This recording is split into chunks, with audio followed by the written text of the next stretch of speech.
Okay, how does social media play into your marketing efforts? Is a huge piece of our marketing effort for a couple of reasons. One is resources. Social media, in essence, is free minus the person that you have managing it, person or persons managing it. Number one. Number two is that that's where our fans are. That's where they get their information. That's how they talk to each other. You know, it's not just sending a text to your friend. They're tweeting at each other. So using the places that they are is most relevant for us, and it's definitely where we drive anything. So anything in stadium that we're doing, particularly like Party on the Plaza, there's always a social media component. So it's hashtag Party on the Plaza. It's upload your photo, enter and win a prize. Upload your photo of your ticket and get an upgrade. Things like that. So any way we can integrate it, because you get sort of more bang for your buck versus just the in-stadium experience. We can make that a bigger piece.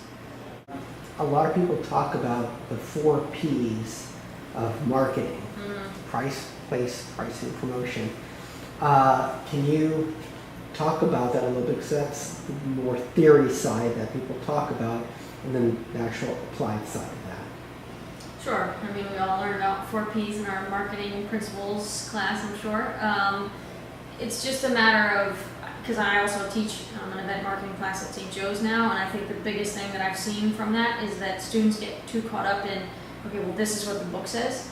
So it's a nice balance to be able to say, I'm doing this now, so I can tell you that while we consider those 4 P's, we don't sit there and bullet, okay, here's P 1, 2, 3, etc. You talk about them in more general sense than just saying, okay, we know what the price of our ticket is going to be. Yeah, every year we decide, are we going to raise that ticket price? Is it going to stay the same? Are there ways to add value to that ticket? So it may be a $25 ticket, but if we add free parking, that's going to make a ticket seem so much more valuable than $25. So while we discuss those things, it's not listing it out like you would in your textbook. Same thing, I've seen it with a SWOT analysis.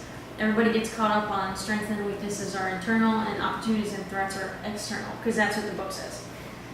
Now, we do those, but we don't sit there and say, okay guys, we're going to meet, we're going to do a SWOT analysis. That's not what happens. But you essentially cover those things, so knowing those principles definitely helps you to then tackle those, in the real world. We don't sit there and maybe use the same terms necessarily, but the ideas are still the same.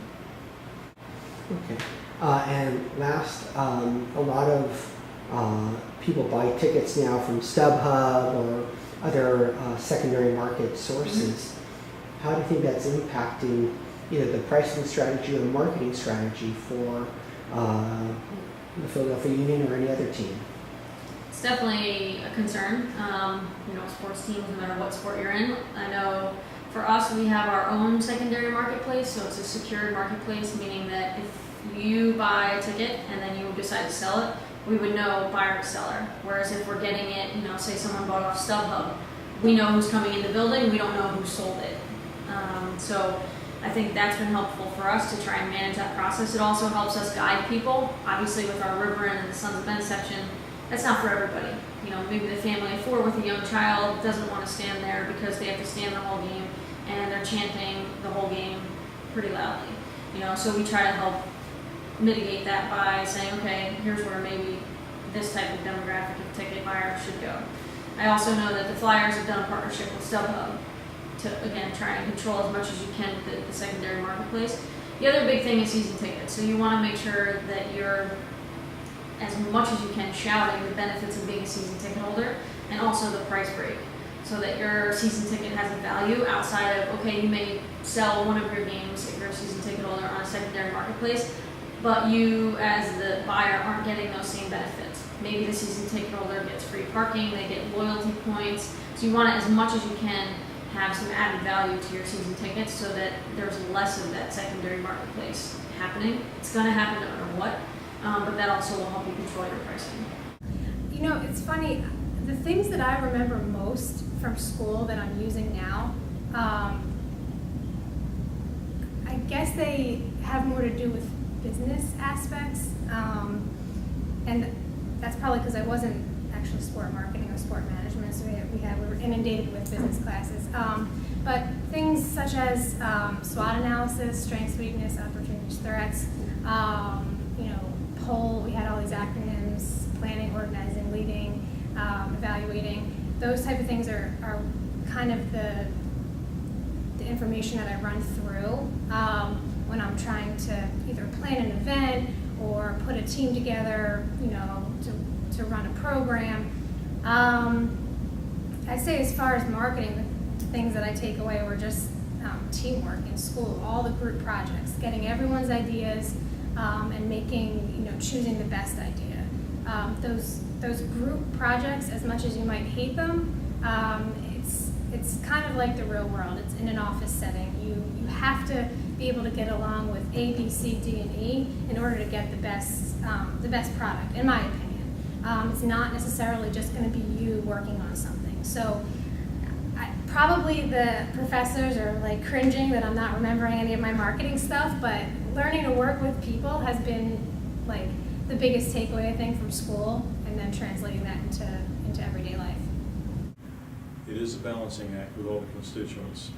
It is a university facility, first and foremost.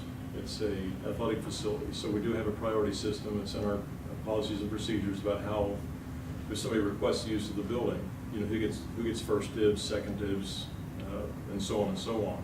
And that has worked out really well. Of course, revenue is a driving factor, and they can bump somebody up to the top of the list real quick if it's going to benefit the university. So I think because we've gotten the buy-in from all the upper echelons here at the university on how things are supposed to work and how this building is supposed to work for the university, and we certainly understand here. I may be the director of the building, but I know, the bigger picture, what we're here for. And again, going back to high school graduations, that's nothing more than marketing. It's a lot of people that we want to have here on our campus. We want them in our building. They're very valuable to us as people, as community members, and as potential students to the university. And really the beautiful thing that can happen out of high school graduations, I don't want to talk about that too much, but for a university, the reason it's relevant is for a university that's young. We were born in 1968 as Virginia Commonwealth University, so we're only 40, you help me with the math here, 40-some years old, relatively young university. But as we work to try to expand and integrate into our community, high school graduations become very important because you start getting that tradition in people's homes where the first set of graduates were in 1999. What year is going to happen when those set of graduates, their kids, then graduate from the Siegel Center? And then you start this tradition where we're in people's homes and people are talking about going to the Siegel Center for graduation. And no different than high school basketball, cheerleading, and volleyball championships. It's the road to the Siegel Center. Nobody says it's the road to VCU or the road to Richmond, Virginia. They all say it's the road to the Siegel Center. So that's a pretty cool thing that has come out of that. That's good marketing. The Richmond Coliseum was built in 1970 or 72, and it's a different type of facility. We're very good friends with those folks down there. But I've actually swapped events, not with the Coliseum, but with the Convention Center. So we all work together. We sit together on the Convention Network Committee through the CVB, the Convention and Visitors Bureau, to talk about what's coming to town, and all of us playing our part. So we all do work together for this community and not as competitors. It doesn't do anybody any good for us to compete. But the Coliseum is a different facility. They're bigger. I think they're 13,500, maybe 13,500. We're just under 8,000 seats. We have a 1 acre permanent wood floor. They've got concrete floor. They can do ice. They can do circuses. We cannot. We can do the Wizards basketball camp. They cannot. And we can do all the AAU events, and we do share. We have a lot of AAU events that bring 120 teams to town. I can't host them all here, so some of them are here, some at the Convention Center. They're all over town, and we all work together to try to make that happen. I think the worst thing that can happen is if one of these customers were to leave town. The real engine of what's going on is in the hotels and the restaurants and the gas, and people spending their money in our community. That's what's really going on with these special events, and we're all on board to make that happen, not compete with each other.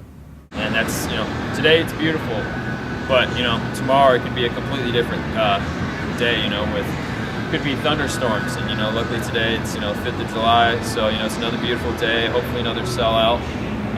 We have 9,560 seats here, and we've already had 5 sellouts this year. Our record's 9 in 2010 when we first moved here, and we're on that way to make that happen again. You know, today's only Friday, tomorrow's Saturday. Saturday and Thursday night, we have fireworks every Thursday and Saturday. So, you know, that's one of the big things about Flying Squirrels is that, you know, we give the fans what they want except for free tickets. You know, we have 5 different mascots. We have Nutsy, Parker the Rally Pig, Zinger, who's an inflatable acorn, and then we have a Pirate and Viking that, you know, we just got this year.